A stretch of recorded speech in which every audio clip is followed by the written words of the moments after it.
Welcome to the Old Young Ones, where we are talking about the young ones and not entirely talking about The Good Life or Grange Hill or shows that were actually hits on the BBC in the early 80s that force you to go to Wikipedia. I'm your host, John Clark. With me, as always, is Howie Weingarten. Hey, I'm good. How are you doing? Good. And we are watching Sick, which Sick. I hate to say, second to last episode. Oh, We've got one more, and then mm-hmm.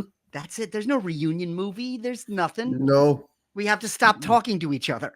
That's how it works. All right, yeah. But with us today to talk about Sick is another one of my really good friends. He's been on Cabinet Comics a lot, but writer for The Tonight Show for a very long time. All right, writer for Full Frontal with Samantha Bee. Writer for Bill Nye's Netflix show. Yeah. And runner of an unsuccessful stand-up show at Rafifi's with me. Yeah. I think Rafifi was unsuccessful. We weren't. That show could have continued. Rafifi closed before we did. It was Rafifi's and Mo Rafifi. Yeah. So, I like that name, Rafifi. It was fun. It was Rafifi's was very much like the alt room. It was a burlesque show. So they're always like burlesque. Yes, so we would always follow you do like can when you went on stage? No, we would follow pretty women that were slightly out of shape. That was okay. That was the MO. MO. Fine. That's fine. There's a lot of belly dancing going on at Rafifi's. But we are here. I don't know what the hell that was. I don't know. You're very morning DJ this episode. You know? I'm going to have to give you a name that's like an adjective. If you keep this up. It's going to be like Jon and the Shovel coming at you. I don't know if shovel. I mean, I don't think shovel's an adjective. Shovel. I hate to jump into this argument and take a side, but I don't know if shovel's an adjective. Be on my side. Be on my side. It's a verb and a noun, therefore adjective's right in the middle. Okay, yeah, I forgot. That's what Drunken White said. Yeah, Could it be an adverb? No, it can never be an adverb. No, it's too fraught political. Absolutely not. I haven't even finished introducing you. Mike Drucker is with us. Yeah. Hello. Hi, guys. Hello. Mike. So starting out, how I know you were familiar with the young ones. We've had a lot of guests who were like, "Yeah, I was meant to watch it, so I watched it for the show." But you're well versed in the young ones, aren't you? No, absolutely not. Really? Wow. Is this the first time you've seen it? I think you tried to show me a few episodes like 15 years ago. Yeah. And I didn't dislike it, but I think I absorbed it less than like Blackadder. Well, Blackadder, I put Blackadder on a higher shelf. Yeah, you put a lot more pressure on Blackadder. Yes, but there's a lot of there's a lot of crossover. There's a lot of people. So you could say I'm like relatively new. I had to refresh what I knew. Okay. That's fine. Yeah. That's one of the things I love about this show is that it's 40 years ago. Who's going to remember? Well, does. Well, we're booking nothing but elder millennials and graying Gen Xers. So I figure everybody's like, we've had like 3 people that are like, "Oh, I love this show." So everybody else is like, "I meant to." We had Mike Brum from Colbert, who's like my age, and I'm like, "Well, come on, you know this," and he's like, "I always meant to." He was like, "This is so many of our guests is like, this is the first one." I always meant to, yeah. But you were familiar with the early all British scene, Rick Mayall, Adrian Edmondson, Ben Elton, that whole. So this is like ground zero of all of that. Yeah. So so let's get into it. This episode is Sick. It starts. It goes to a green card, which is the only time it's done that to look more like boogers, and then it opens with a cover of. It's funny, but it's not. Yes, it is. And sorry. But it opens with a cover of Twist and Shout, which I like. Oh my God. Of just screaming. And then the next 5 minutes are just complete screaming. Like it, Mike, when you were in that first 5 minutes and everyone is screaming, were you like, "I remember this"? No. It's sort of like I was like, this is a lot of energy. There's a lot. There's a lot of energy in this show. The British are bringing a lot of energy to this one. Yeah, it's a lot. It's definitely a lot of energy for being British too. It's like there's very little manic energy. Yeah, and it's like watching it now, I'm just feeling old. I'm like, Yeah, I wouldn't do that. I was like, if I was on camera, I'd take it down a notch. Because you might have to do multiple takes. Yes.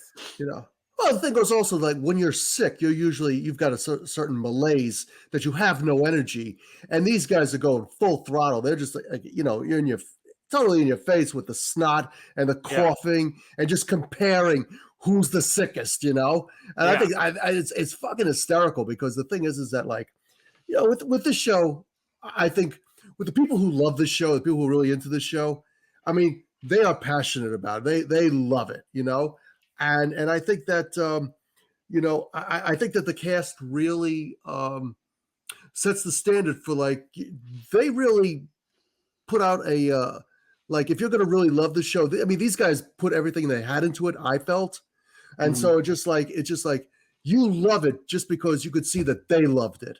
Yeah, and I think that's it's a beautiful thing. Nobody's going through the motions in this. Everybody is right. No, yeah, is 100 a lot. It's 110% committed. It's 110% fever. Yeah, I love the first line I wrote down was when Vyvyan looks at himself in the mirror and yells, "Feel better, you bastard." Yeah, I feel like that encapsulates. I've done that. I've actually done that. Did it work? Hell no. The only thing that works is sleeping. You know what it reminded me of? There's a scene in Parks and Rec where they're all getting the flu. Yeah. Mm-hmm. And there's a scene of Rob Lowe looking in the mirror, and he just says with absolute conviction, "Stop pooping." And I was like, that is the same. That's the same incentive. That is like totally, yeah. Yeah. So within the first 5 minutes, not only is the selfishness absolutely blatant, which is wonderful. No one gives a fuck about anyone. Yeah. No one cares. No one else's suffering means anything to anyone. It doesn't matter who got sick, the level that you're sick, who got sick first, who's getting better. Everyone's just sick, and they don't give a shit. And that's what makes it great. And nobody's blaming anyone. Like you got me sick. Yeah. Yeah. There's none of that. I just got over a cold that my son gave all of us on his birthday. We took him to his favorite pizza place. There's a place out here that actually makes authentic New York pizza, where the guy's from New York. And so we took him there, and they brought out like this huge, pizza. Like it's like when you order a pie from an Italian place in Brooklyn, and it's just way too big for everyone, and it's steaming and it looks great, and he sneezed right on it. And then there's your toppings. Yeah, everyone was sick for like the last 2 weeks. Oh no. Yeah, I would have been like, I'm all right. I'm doing keto. I'll have a burger. Yeah. No, it was, but none of us were as angry. But there was a lot of blaming in the house. There was like, you know what it was? It was that sneeze on that pizza. You know who did that? There was a lot of that. In this, they're all just screaming at each other. Yeah. There's a Molotov cocktail involved. They they destroy the clear wall. up your sinuses. Which helped them out. That did help them out. They were help with some temporary relief. It was like Vicks. Yeah.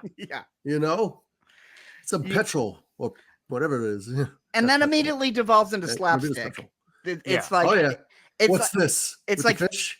Oh yeah. Well, first there's physically slapstick where like Rick's taking a board. No, Vyvyan's taking a board and hitting Rick over the head. It's like it's Punch and Judy. It's that level. Yeah, it's like the Three Stooges, Muppet Show, like everything that we've discussed. I mean, it's just this physical comedy that just goes on that is just incongruous. What a word. Incongruous with the thing of being sick, because no one expends that much energy when they're sick. Right. No one rips their own sleeve off and blows their nose in it. Yeah, that's true. Right. And then and then you mentioned Mike comes in, and it's this little like Abbott and Costello bit with the fish, which by the way never gets resolved. No, it leads to nothing. It doesn't need to be. Nope. That was such a great bit. That is. It's probably just one of those. Yep. No, it's like it's every permutation of that joke. Yeah. You know. What's this fish doing in my bed? It's not in your bed. So it comes back without the fish. Oh, yeah. What's that fish doing in my bed? What fish? Yeah. And that's just a testament. Chris Ryan just played it off great. Yeah, he's a great straight Chris man. Ryan just like sometimes I think that he doesn't get the credit on the young ones I mean, Vyvyan and look, the three main guys, Rick, Vyvyan, and Neil. I mean, look, you couldn't have three better lead guys, for the show. But Mike is that little glue in the background that just holds everything together, and he's just and when he's hysterical. As I've gotten older, I appreciate Mike much more. Well, I have a question. I could not figure this out watching it yesterday, and I want to ask both of you what your opinion of this is. Is Mike also sick? Yes. He's got a green tongue at first, but he seems to get better. He seems fine. He's just in a robe. He is like when they're going, all four of them do that. Oh, that's true. Yeah. He's I think he's sick, but he's like the least sick, or he's the one who just doesn't care. Yeah. Because he wants to go to the pharmacy to hit on the cute girl. Yeah. Yes. As he should. Yes. Which, by the way, it's a little later in the episode, but I love that I was watching her performance in this. Mm-hmm. She despises him. and then he's like, I'll pick you up at 8. And then he's calling the restaurant. I'm like, this woman is never showing up. Mm-hmm. Same table as usual. Been there, I like so that. I can't throw stones. Same table as usual, which I'm sure is a table for one. A table for one. So there's, oh my God. Yeah, and in the middle of this is the whole covering Neil's head.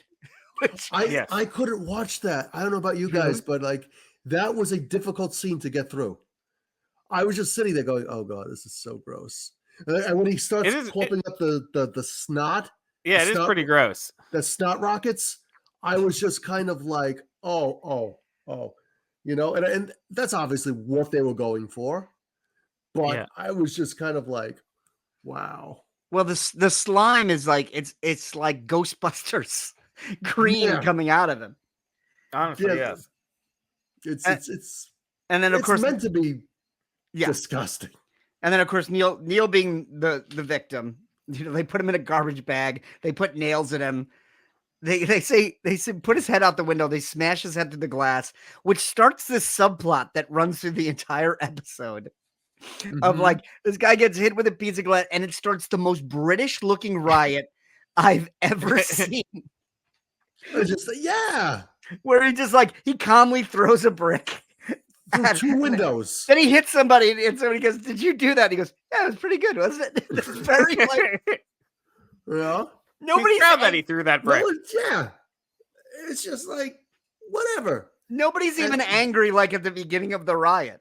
Just like well, it's time to riot. Cars just come crashing in. It's just an absolute complete brawl.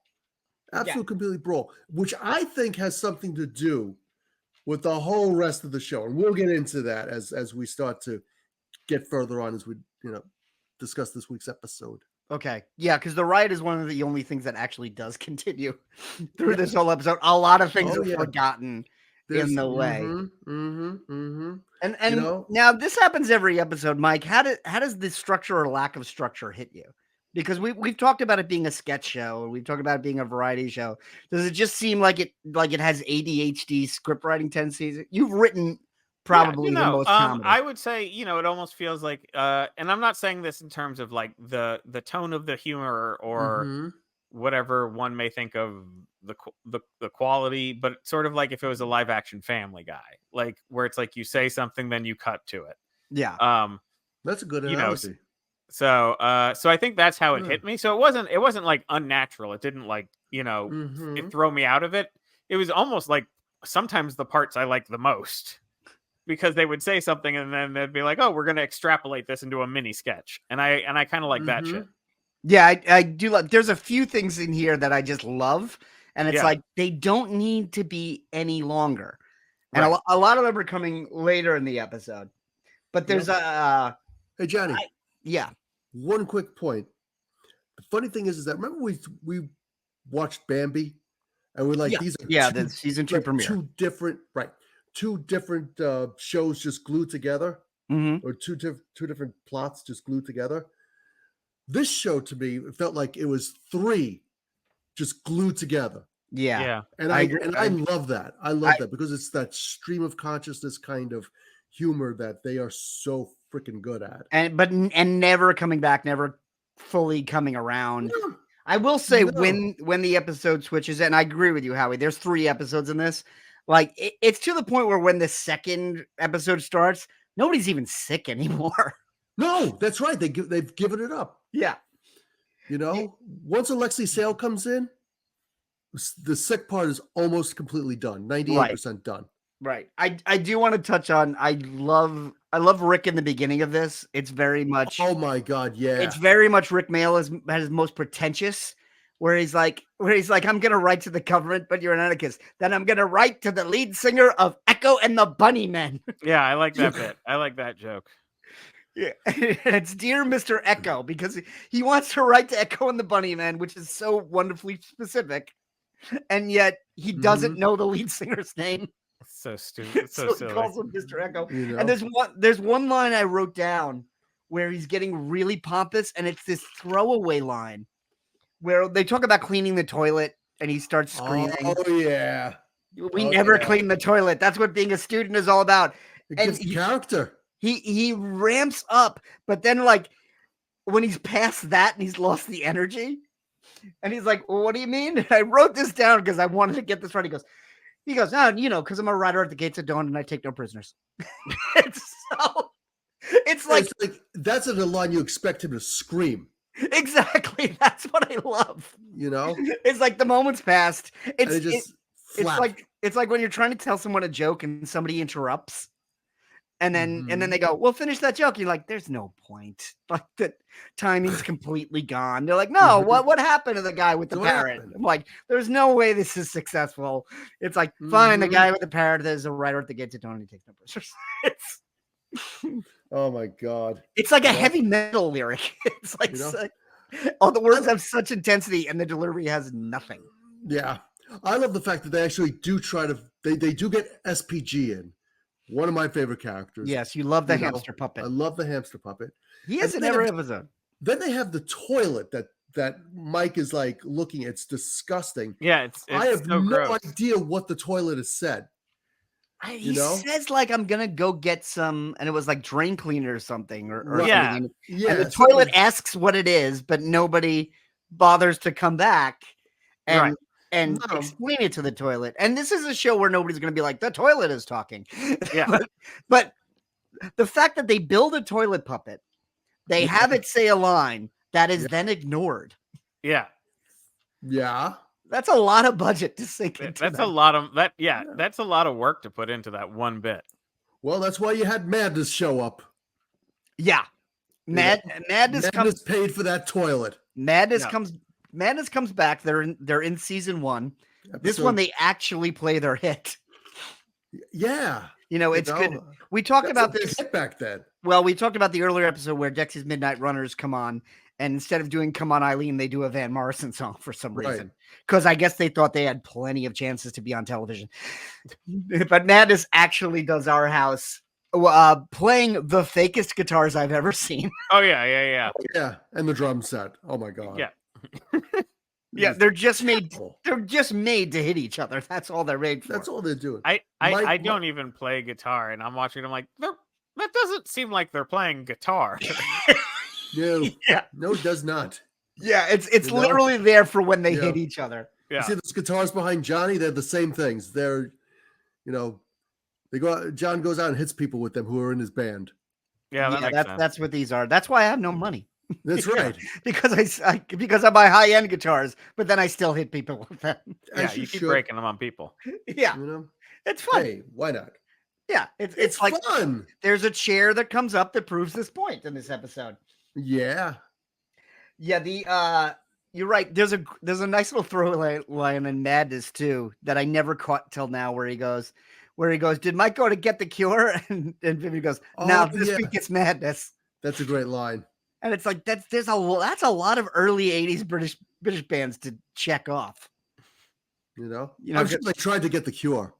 They probably did. Hey, the worst I can say is no. Maybe that's what happened. You know, so they had to go get Madness again. Yeah. Plan B. And here, so this, we go back to the riot, and this is where Alexei Sayle shows up. And we talk about this every week, but Alexei Sayle was a very polarizing comic where he was clearly doing his own thing and doing it as hard as he could. And sometimes it worked and sometimes it doesn't. This one, his name is Brian Damage. So not for the Bolaski family. No, he does say the Brian Damage Bolaski. Oh, that's right. You're right. Yeah. You're right. He does. But Mike, what's your take on Alexei Sayle? Yeah. What do you think? Which character was Alexei Sayle again? He was the gun. Yeah, he was the guy that holds them hostage. I actually like that. I like that arc. Yeah, I enjoyed. It was very Monty Python-y, and I like the little cut of the dove when he decides to pretend to be different. Yes, there is that. I've been trying to mark these. I actually saw them this time. Each episode of season 2 has a subliminal frame cut in. And I think this one has 2. This one has 2, and I was able to pause them. The third one. There are 2 in this one. There's definitely 2. I think there's a third. I didn't see the third, and I haven't seen every one this season. Because I thought I saw a dove, a plane, and something else that I can't remember. Maybe I'm wrong. I saw a frog and a dove. Yeah, I saw a tadpole. Yeah, a frog, and I saw a dove. I didn't see a plane in this one. But you know what? You might be right, though. But, the problem is when I'm taking notes, it's like those things go by so fast. Yeah. Like I had to rewind and pause. Because they're completely screwing with us. That's what the thing is. Yeah, well, it's screwing with convention to the point where it's like it almost doesn't want to be a TV show. It's like it's too cool to be a TV show. And that's the theme, I think, of this week's episode. It's just like because they take some pot shots at a couple of other shows, whether they mean it or not. I'm pretty sure they mean it. Yeah. You know what? I'm not sure because the thing is that the entertainment industry is a small industry. And the thing is that you could end up working with some of these people, in another, years down the road. But the thing is that what I do like about it is that when they take the shot, they don't pull no punches. They really they threw a haymaker and it landed. Mike, what's your take? Do you think there's real hate in the criticism of The Good Life in Grange Hill, or do you think it's playful? Maybe a little both, maybe. I think it's like a little of both. I don't think it's like hatred to the sense of like this is everything wrong, but almost more like a presentation of like here's where we've stagnated. Like it kind of felt like that. Like this is now what the average show is, and it sucks. Yeah, so I feel so a little bit of both. Yeah, because Adrian Henderson gives a really great monologue about The Good Life, which I love. They cut to The Good Life, and then he rips the blue screen down. Because the thing is that to use that animation, they probably had to get permission from them.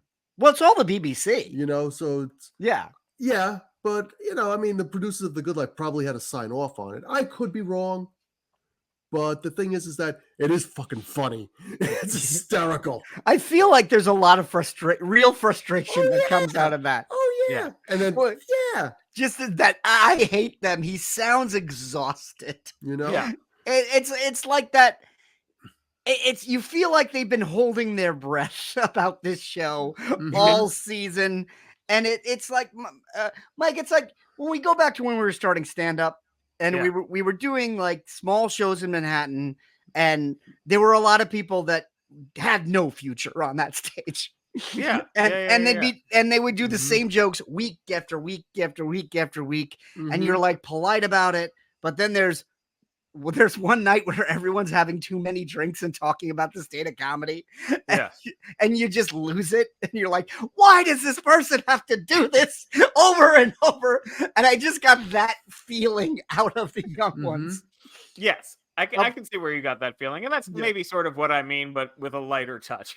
Yeah. Of sort of like, why has this like remained this way so long doing nothing? Correct. Yeah. They do pick on Felicity Kendall in Bambi as well. Yeah, who was the star of The Good Life, who was very very middle class, matronly. Like I remember, she's like the kind of like the girl next door. She's cute. The thing is that like you look at her and this show. I watched 2 minutes of their show, and I was just like, okay, I'm good. Yeah, because I was The Good Life. It was just like. I remember when I was a kid, they would just throw it on in New York channel. There was channel 20. Channel 21 was like the cheaper PBS, and they would always have British stuff, and that's where I would find Monty Python, and that's where I'd find Blackadder and Doctor Who. They would show all that stuff when PBS didn't, and I remember running into The Good Life a few times, and it was very look how quaint we are, like look how cute we are. It's kind of like today when Adrian Edmondson says, like the stereotype of it's so cute of English, you know what I'm saying? So yeah. Yeah, it reminds me of Jill put it on the other day. Have you ever seen Kevin Can Go Fuck Himself?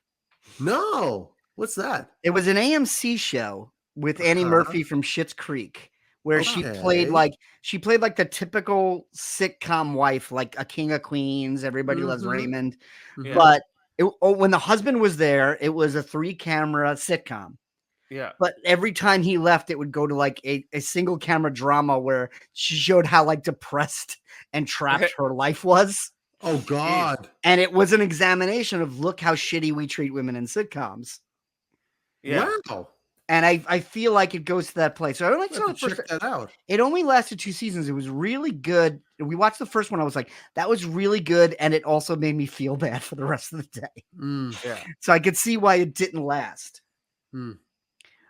But you're right. They're so out there in terms of what sitcoms were that I feel like this is their moment to say, this is what sitcoms are. And this is why we're not.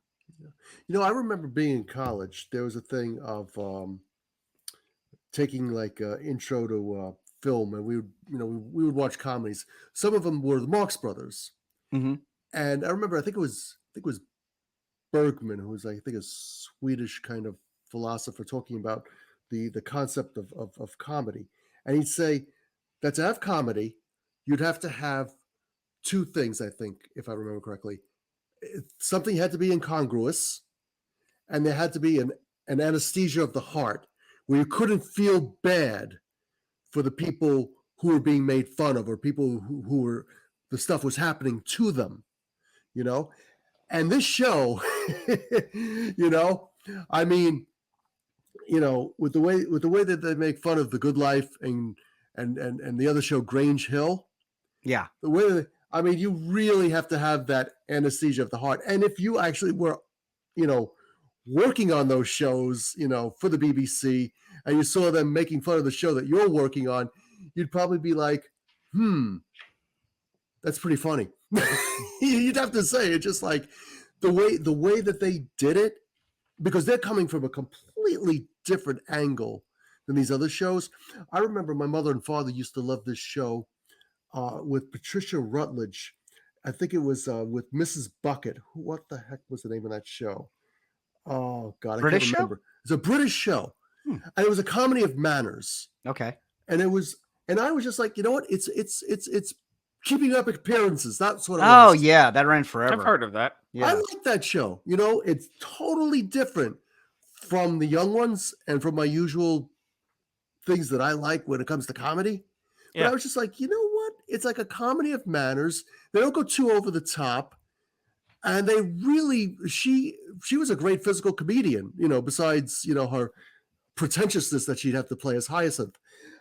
It's so funny because it's just like watching that requires such a different mind frame from watching the young ones. And that's what makes the young ones to me so irresistible. That's why I think the young ones is also, it's got its core group of fans. Yeah. But when you bite the hook on the young ones, you go in full. I mean, I think, John, I sent you a text message today saying that I think this was the first episode that we may have seen together, because I remember hanging out at your place, 35 years ago. And I remember Adrian Edmondson ripping down the thing to The Good Life. And I'm like, what the fuck is this show? What the fuck's The Good Life? And I'm like, that must be they're completely, it's like, I've never seen that before. And that's the thing with the young ones. It's like, you've never seen this stuff before. And that's, to me, that's what makes it irresistible. And you've got to have that you've got to have that tough skin to watch it, because they don't take any prisoners and they go off on tangents that, things that never are resolved. It's the punk rock, as we've spoken before, the punk rock, alt comedy thing that they, they did so well, and they probably ended right when they should have. Right. Mike, I want to go back to something Howie said about Bergman, about with that. I'm really interested with the anesthesia of the heart and the incongruity. Being a seasoned comedy writer, yeah. Would you say those things are integral? Is that missing anything, or does that hit it on the head for you? I mean, I don't think you'll ever get an exact theory of everything about comedy. So, like, I definitely think that's definitely like a part of it. It's also sort of like it's like context versus twist, where the context is he wants to hit him, but the twist is the audience kind of knows he's safe. Right. Right. That's not quite right, but I think like it's hard to create like, because there's a difference between a spoken joke and a slapstick joke and a, or a class of manners joke in a British show versus a like, sex joke or something. So yeah, I don't think there's a theory of everything, but I definitely think that applies a lot. Yeah. Yeah. I got a question for Mike. Yeah. In watching this show, 4 main characters. Yes. Is there any one that you were like, oh, that's the style of comedy, or that's the nexus of what I love about the show? Rick is very just sort of like, he's very pompous, arrogant, but when the shit hits the fan, he melts like an ice cream cone on a summer day. Yeah. Vyvyan is just so in your face, and Neil is just so passive, where it's just like, is there any one of those guys that really stuck out that you really took to? Not while watching it. I mean, in terms of the way you describe Neil would probably describe me, but I don't think. Well, I think in this episode it was a little hard to pick up on everyone's names outside of Vyvyan because they were just shouting Vyvyan. So it made it like harder to be like I just sort of was like, I know who that guy was and that guy was. I wasn't confused as to the individuality of the characters. I just didn't know their names. Right. Because they really just said Vyvyan. But no, I don't but it's not like anyone repelled me. It wasn't like I was like, this is not my type of comedy. I don't think there was any characters I related to, but also I don't think that my young experience mirrored theirs in any way in particular. So I don't think there's like anything from my youth that mirrors that. Well, getting back into the show now, we have all the characters in drag. We were just talking about Alexei Sayle, who I think is a little over the top in this one. There's a lot of mugging. I'm kind of okay with that. That feels like a British comedy thing to do. That's a lot of his sarcastic thing. I love that. Yeah, that was fun. Sarcastic. Very sarcastic. See, for me, it's like I'm doing all right with it, but then Vyvyan's mother shows up, and I think it's the greatest thing. Who's Vyvyan's mother again? Was that the lady from the Blackadder Christmas special? She is in the Blackadder Christmas special. She also plays Vyvyan's mother in the second episode. Right, but she does. It's a level of bad parenting that I think is incredible. Up yours ugly. Up yours ugly is that was very funny. That was very funny. Piss off mom and up yours ugly bookend that sketch. And it's like she literally walks on to do that in the middle of like a hostage situation, and then just leaves to give him an empty bottle of vodka and say up yours ugly to her son. And she also tells him not to be so sexist, and she grabs his junk and twists. which is crazy. Yeah, that was something. That might be my favorite part of this episode because it's so extreme. You like when people grab your junk and twist? No, but it's like when you watch like the old Pee Wee special in 1981, and you're like, why is the one guy trying to look up his sister's skirt? That's true. You're true. Like, I know times were different, but were they that different? Yeah, The only the memory I'm left with that original Pee Wee special that I always loved is when Phil Hartman comes in as Captain Carl, and he goes to the bathroom and he's like, "Captain Carl, did you wash your hands?" And he grabs his face and goes, "No!" Yeah, that's a great moment. I love that joke so much. I've actually been rewatching News Radio, and it just makes me like just so sad about that we don't have Phil Hartman. I remember when clear master of his frequency. Yeah, I remember when that happened, John, when we were 25 or so. Yeah, it's like 99 or so. 30, whatever. There is nothing more depressing than the season. I remember how sad you were with Hartman. Oh, yeah. And there's nothing more depressing than the season after of News Radio. Oh, where they bring like Jon Lovitz in, and it's like, if you want to see a cast in mourning for 24 episodes, I love Jon Lovitz. That's the show. Jon Lovitz is great. I mean, but trying to fill the shoes. He was really good friends with him. Yeah, they were really cool. Well, Lovitz got Hartman on SNL. Yeah, in fact, in Hartman's audition, Lovitz participated. And it's certainly the only time I've ever seen a cast member come on to help out somebody's audition. And Mike used to sell a lot of jokes to Weekend Update. So nice. That seems like a very different atmosphere. It is a very different atmosphere. The fact that they would let him do that means that they really believed in him. Yeah. And of course, it wasn't a time where it was like all they kept was Jon Lovitz and Dennis Miller. So I was like, you want to bring somebody on? All right. This guy does a lot of voices confidently. Yeah. So we're in the episode where we take the turn because Neil just remembers his parents are coming. Yeah, and that signifies the end of the sick episode and the beginning of Neil's parents are visiting episode.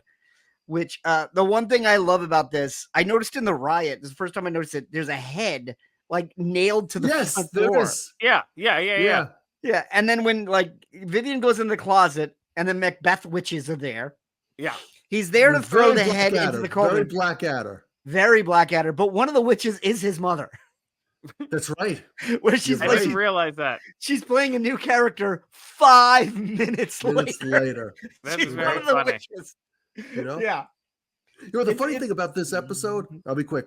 Funny thing about this episode is that usually they leave the band to like the middle or the end. Madness comes in like 6 or 7 minutes in. Yeah. Do their thing and they're out. Yeah. They're in pretty early. It's different. Like I remember watching the episode, like, wow, musical act is early this week. Okay. So we'll get it out of the way.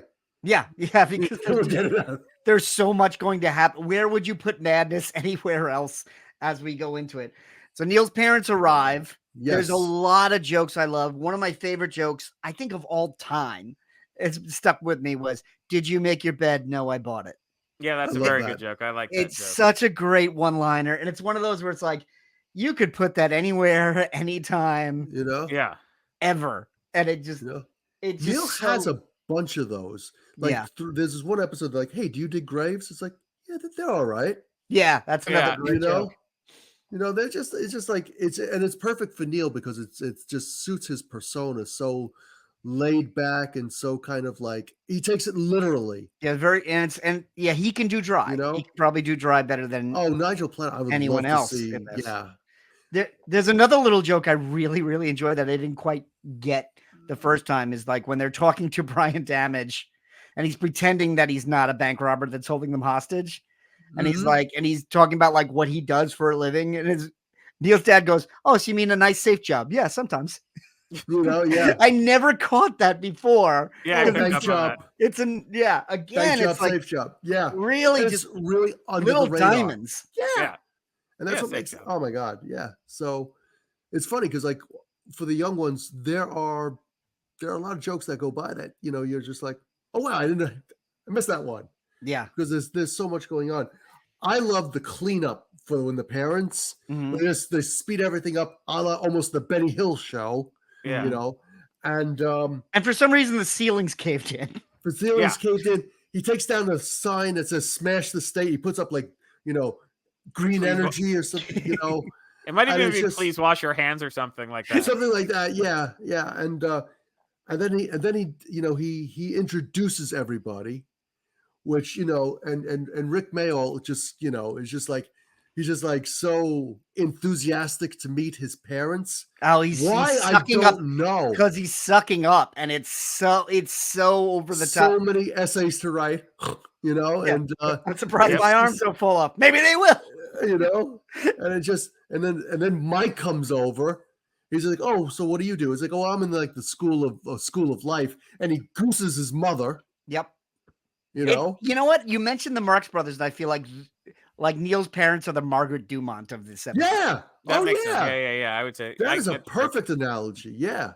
Yeah, but this is also where it goes meta, because it's the mother that actually breaks the fourth wall, where she's like, we're very disappointed in you. Hanging out with these people. She's like, the young ones, it's all trash. And she smashes the breakaway chair. And that's what she says. Well, first she says like that show Grange Hill. Now we talked about The Good Life. I found some Grange Hill on YouTube today. It's unwatchable. It was intolerable. It was very much. No, Mike. Was it popular? Yeah, it ran for a long time. It ran for like 6 seasons, originally from like the late 70s to the early 80s, and then they brought it back in the late 2000s. But it was Louise. It's exactly what you think it is. I found the first one on YouTube, and I was like, I should watch this. First of all, everything in the 70s on the BBC looked exactly alike. Yep. It looked like an episode of Flying Circus. It looked like Tom Baker was going to show up in a TARDIS. It's exact. But I was watching the first episode, and I had to get back to work, and I looked at the how much time had gone by. It had been 6 minutes, and they were still walking to school.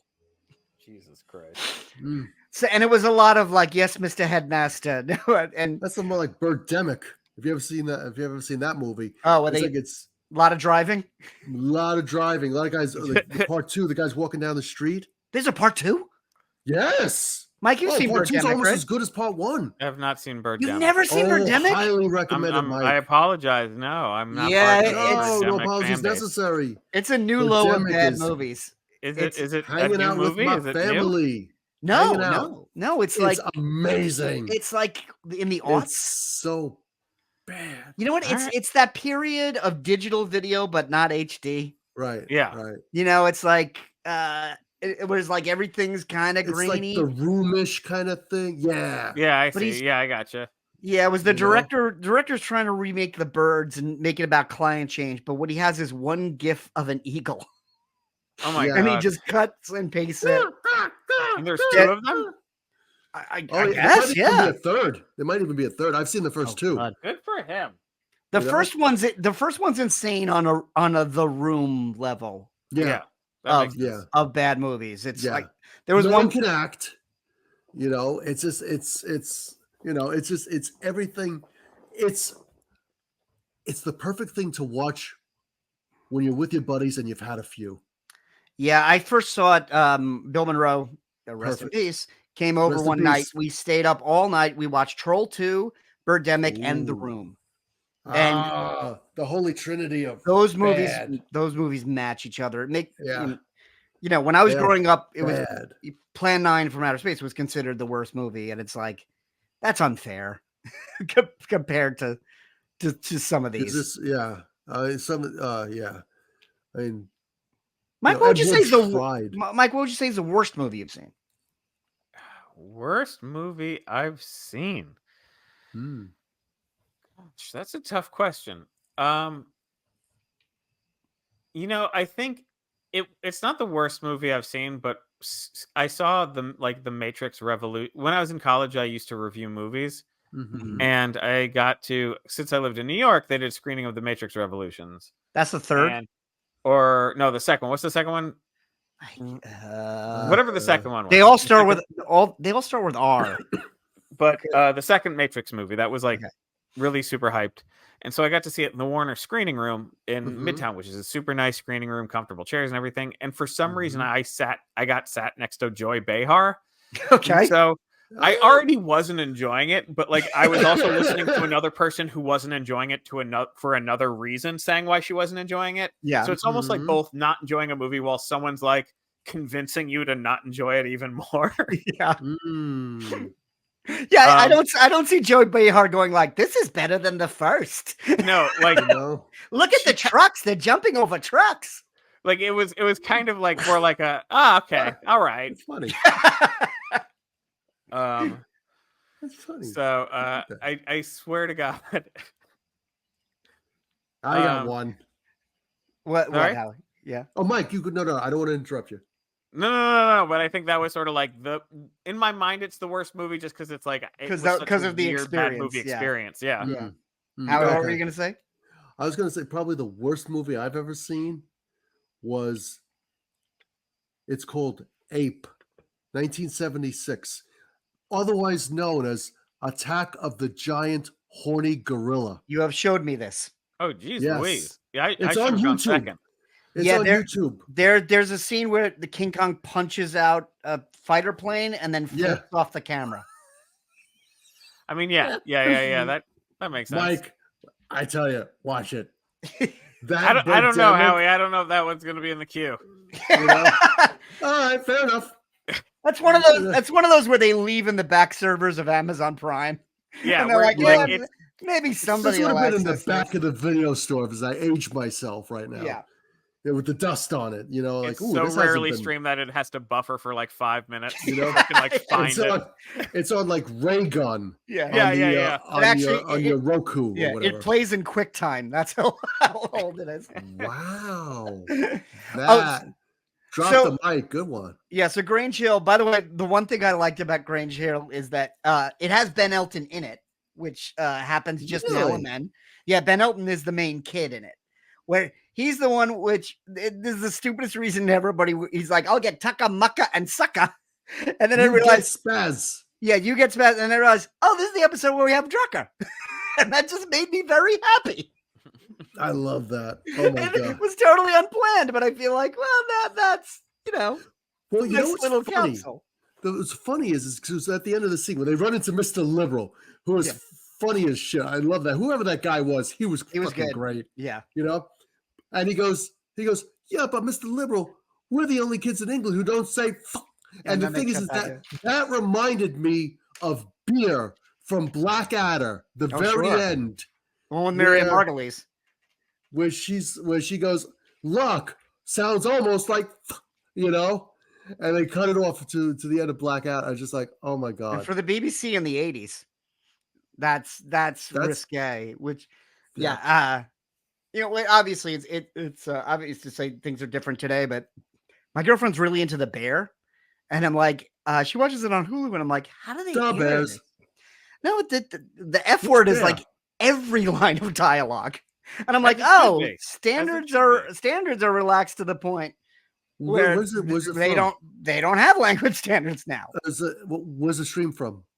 It's on Hulu. It's an FX show, and it takes place in Chicago. Okay. It's one of those that's like wins all the Emmys, but you know the people that watch it are always talking about it, but a lot of people haven't heard of it. Oh, okay. But it used to be the rule like you could say it once, but now it's all over. But anyway, we go here when we talk about The Good Life. We have the rant, which we've covered. But right there, then it goes to a full parody of The Good Life.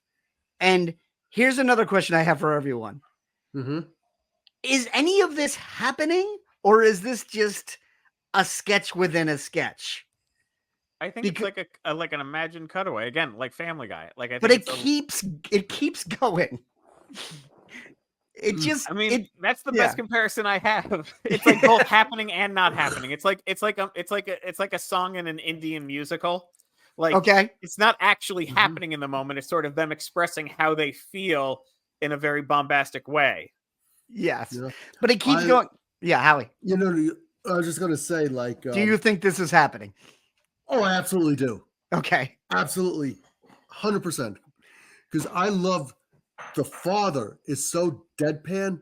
One of the lines that always got me was when he says, speaking as a feminist myself. Yeah, that's a great line. I was just that's very ahead of its time. I feel like that's a joke that would have been written in the last 5 years. Holy shit. What did you just say? That is hysterical. That always stuck me with Felicity Kendall is sweetly pretty, and I want to protect her. Yeah, I don't get when I you know what? I have to admit, when Vyvyans says, "Oh, I've never heard it referred to as that before."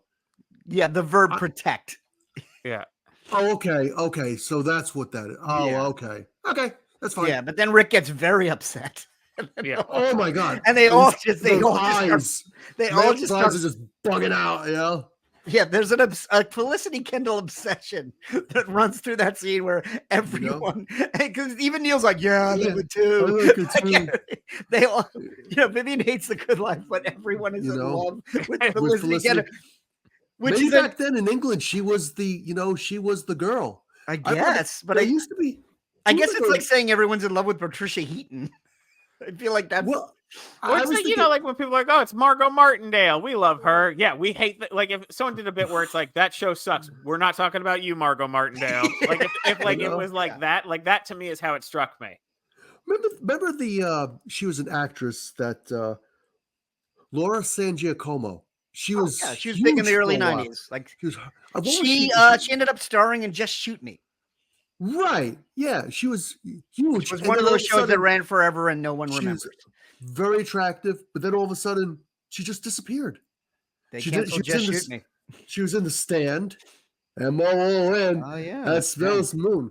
And a comedy in and of itself. Anyway, the thing is that I think that Felicity Kendall is probably in the vein of that, just the cute girl next door, Yeah, she wasn't on any magazine covers, just your wholesome girl next door, know. Well, I always love the how flavor of the month, when it comes to, the short attention span that people have, and they move on to somebody else.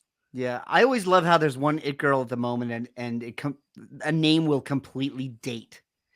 Who are you talking about? Like if you said like beautiful like Heather Graham, we're talking about 2002, and we're not talking about 2003, and we're not talking about 1998. How about Sherilyn Fenn? We're talking about 1990, right there. Yeah. Yeah, but there's that. But anyway, we go to the one thing I really like of this whole extended cutaway. The line that never lost my head is, we sow the seeds, nature grows the seeds, and we eat the seeds. For some reason, that became a meme in my head.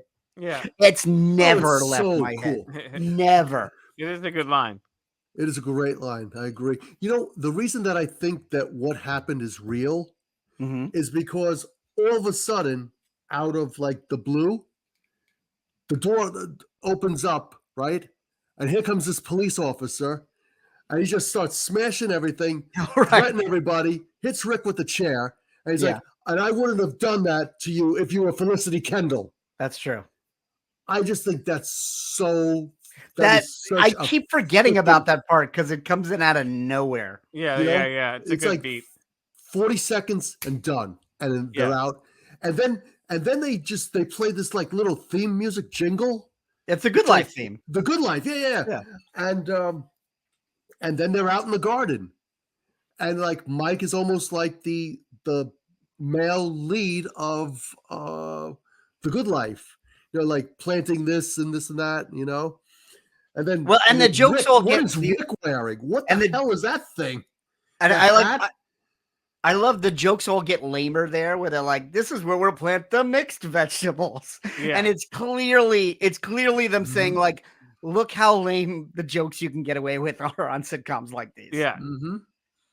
It's like we're busting our asses. Well, it's like we're busting our asses to write "Have you bought your bed?" And it's like we could get away with "Here are the mixed vegetable plants." They really they're throwing haymakers. Whether they're out of maliciousness or not, I don't know. The thing is that like they are definitely making a statement on what is accepted as comedy. Yeah. So right. And that's. I will say I noticed it this watch, and I never really noticed it later. Because like Rick accidentally kills Neil, but then Fertilizer clones him, which fine. But it's not a clone. He's a negative reality inversion, which. All right. It's just like the couple's making out, and they're just like, I love the couple making out, where she's just like, that looks like a negative reality version. They go right back to making out. That was very funny. Yes. I think that's my favorite girl in the episode. Oh my God. Yeah. But when Rick's conscience is bothering him, I realized there's still the Kleenex and the hole in the wall. So I was like, well, maybe this is actually happening. I mean, they're not sick anymore. The parents are gone. Mm-hmm. The riot's not happening, but he still murdered Neil in the backyard. And Vyvyans shouting out, "Will you tell your conscience to shut his mouth? I'm trying to sleep." Yeah, that was a good joke. It was good. Again, Mike, Family Guy happening, but not exactly. happening. Exactly. I don't think there's like a very strong permeable layer between the two. No. Yeah. And this brings us to the ending where there's just 3 clones of Neil. He screams, and then the whole wall opens up, and it reminds me so much of Time Bandits. When they run through the labyrinth, and Jim Broadbent's there, we're like giving them their prize. Yeah, and the parents are just waving. It's just that ending where they're on stairs waving. And that's it. We're done. One of my favorite jokes from before Neil is resurrected, Rick's in bed, and he's just like, all of a sudden, he's just like, but he's at that courtroom. Mike's the judge, Vyvyans the prosecutor. And he's just like, but I'm the people's poet. And there's this 6, very attractive women there. And they're like, oh, but people's poet, we love it. They're like, we'll have to take our clothes off. And it's just like, and Rick's conscience yells out, hey, you're supposed to be remorseful, not having a wet dream, you pervy. The fact he calls him a pervy is hysterical. It's so amazing. I love how early 80s those girls are too. Their hair is so teased. Yeah. And the half shirts. It's like they look like they're in a Motley Crue video. Oh yeah. Like they could have at least gone to like another audition to be in some rock video, heavy metal video. So especially what I love at the end is that it's what do they call it? It's the nice show. And it's the 2 parents and Alexei Sayle. I think that's what they called it. And then all of a sudden it goes into the music, the credits roll. And then you have the 2 of them like this, which is the fuck you to things that are nice. And I think that's great. Well, I love their silhouette. It's a final punch. Yeah, there's silhouettes in the front. And I was right about to turn it up when the credits rolled. And I'm like, wait, do they just keep this going the whole time?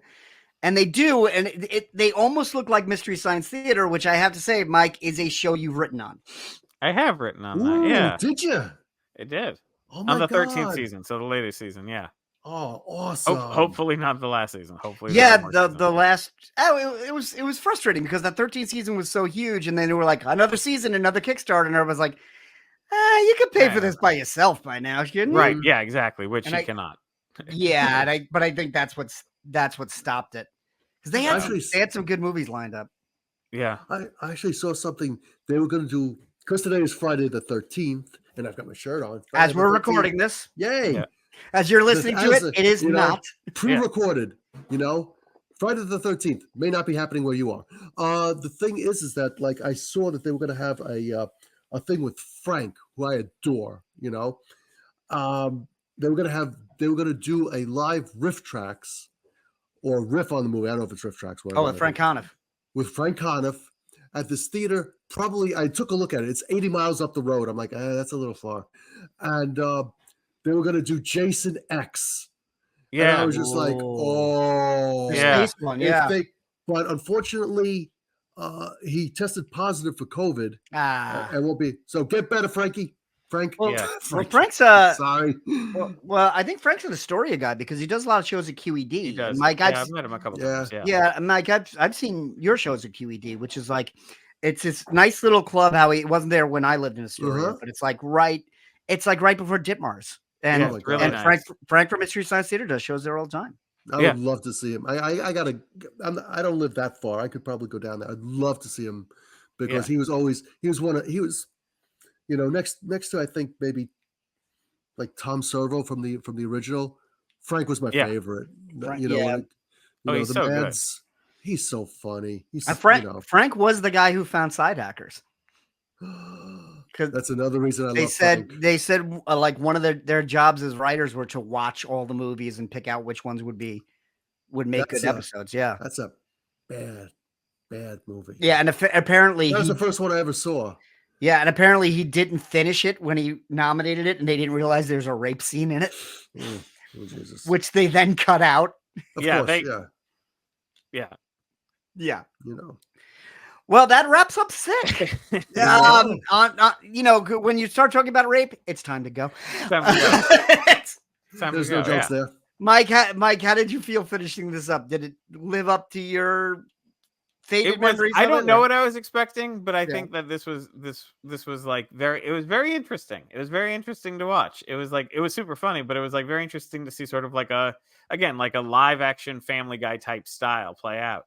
Yeah. Yeah. We were talking with last episode. We had Wally Podrazek, who's the author of Watching TV, this huge book about the history of television. And we asked him if it was influential. He said it wasn't influential of television. It was illustrative. To where he said it was like it was it just focused that period of time. But I still think you can see the young ones' influence in a lot of different things. Yeah. But not in huge mainstream things. In the same way that like I can see Kids in the Hall when I see new sketch shows, but it's not blatant. It's like if you're already there, you can connect the dots. Yeah. But you can't say it's like, oh, it's like The Simpsons, everything. There was television before and television after. Right. And Howie, I can tell you loved this episode. I really did. I mean, right behind Bambi. Mm-hmm. I mean, you could tell probably by my over enthusiastic, sometimes a little bit more laid back. This one really, I enjoyed this one. Bambi is my favorite, and Mike, I highly recommend Bambi because Bambi is just it's a fun episode. That's the one with Motorhead as the guest too. Okay, that's interesting. I'll check that out. Yeah. It's a great one. That's a season 2 premiere. Mm-hmm. Yeah, this was one. This is one that had a lot of great pieces. When I was watching it, there were a lot of things I thought were in different episodes because there were a lot of little. Isn't that funny? There were a lot of little standalone things. Like I said, like Vyvyans' mother doesn't really contribute to the theme. Did you make your bed is a totally different thing. We sow the seeds. Like we sow the seeds. There's so. I mean, we say it almost every episode, but there's so little a thread. Yeah. That I'm like there are pieces I just love which could have been dropped everywhere. Yeah. It's just it's a solid episode. It's like it's really, the thing is that like every episode's going to have its peaks and maybe not so peaks. It just I remember I think Rod Serling said that when he did the Twilight Zone, he said that he goes, there's a lot of episodes that I'm proud of. There's a lot of episodes that I'm satisfied with, and there's a bunch of episodes that I wish I could have done a little bit better. And just you look at it and as a whole, and the thing is that like this show, especially I think with the type of comedy that they're doing, so stream of consciousness and so in your face, the thing is that like you can't keep that level up every episode. I just that's asking almost for the impossible, I think. Yeah. Well, and to be said that there's only one episode left. Our next episode will be the final episode. Mike, I just want to the one question Howie brought up, I just want to ask you before we say goodbye. Sure. Where when you were talking about Rod Serling, made me think of it because we're in this period where people make 6 episodes of something every 2 years. Yeah. So they really refine and refine and refine and refine. You worked on nightly television shows. Yeah, that's right. Was that your feeling as well? There's some things you're proud of, some things you just want let under the bridge. Definitely. And then like, in those days when they had to produce like 26 episodes for a show, like sometimes you're like, we just got to get it out the door. We don't have time. Sometimes you do have time to make it right. And sometimes you make it right in time, but you don't have enough time to like, with a nightly show to make it perfect every time or to find the budget to, because that's the other thing is like when there's only 6 episodes, you're budgeting for 6 episodes. When it's every day, you're like, do we want to spend thousands of dollars on this today? Is this worth this at the sacrifice of maybe having that money later? Oh, that's a very good point. It's a little bit of a different process. I think it's much more hectic. I mean, in terms of like what the productions look like and the crews look like, it's basically the same. But in terms of like the feel behind it, in terms of like the writing and the making stuff and the being able to budget out things and whether or not we can do certain things in time is very like fast. Yeah. I find that amazing that you guys is just like, now I know there's you've got writers who you work with, and there's probably different teams of writers. The thing is that like you guys have to pump this out like every night. It's just like you've got to be, cognizant of the world events going on, cognizant of who your guests are, all these different things, and you put out a good product, basically every night, and it's just like it's that's something I think you should be very proud of that. I mean, it's very, that is not an easy thing to do. I know I did stand up once, and John saw it, and I think we were probably 28, 29. Howie did stand up the very first time I did stand up. Howie did stand up, and that was the only time Howie did stand up. And frankly, I mean, I was prepping that a month in advance, and I was still, even the night before, it's hard. Just it's not easy. It's not easy at all. To be funny and just like that is hard, man. So I tip my cap to all you guys. I mean, you do a great job, and so And speaking of which, Mike, what's coming up next for you? I know you've been working on your next book. Yeah, I have a book coming out in April, probably. Of next year, called Good Game No Rematch. It's a book of essays about video games, funny essays about video games. It's not academic, I promise. So yeah, that's coming in April of next year. Please buy it. Your first book, Silent Hill, is still out, right? It's still out. Yeah, you can get my first book from Boss Fight Books. That's like a smaller press thing. The nice thing is this one's gonna have like a really bigger release. So hopefully, people don't get mad at me about it. I'm not going to get mad at you because you put me in it. Yeah. Video games. Mike put me in a Spider-Man shoe that no one knows about, except that I tell every single person that I see. Yeah. And put me in this one. Yeah. And I appreciate it. Nice. But usually I feel like what video games? Mike, what video games? When you said that you had a book about video games? Yeah, is it like classic video games? Is it like like all types? There's definitely classic ones, like old ones like Mortal Kombat. I talk about things like PlayStation games like Final Fantasy VII. I get to newer games. Yep. I think that's awesome. Yeah, thank you. Best of luck with that. Thank you. Oh, now usually I say, how can we find you online? But I feel like nobody really wants to be found on social media anymore. No one's looking for anyone or wants to find anybody unless they're yelling at them. Yeah, so just keep an eye out for the book, and always good to talk to you. And you as well. As I said, the next episode. Been a pleasure, Mike. Thank you, sir. The next episode will be Summer Holiday, and it will be the final episode of the Young Ones. The series finale. Yeah, we'll probably do one more episode to recap the podcast, but we're heading into the grand finale, so we will talk to you in a couple weeks. Because we may not be the young ones very long.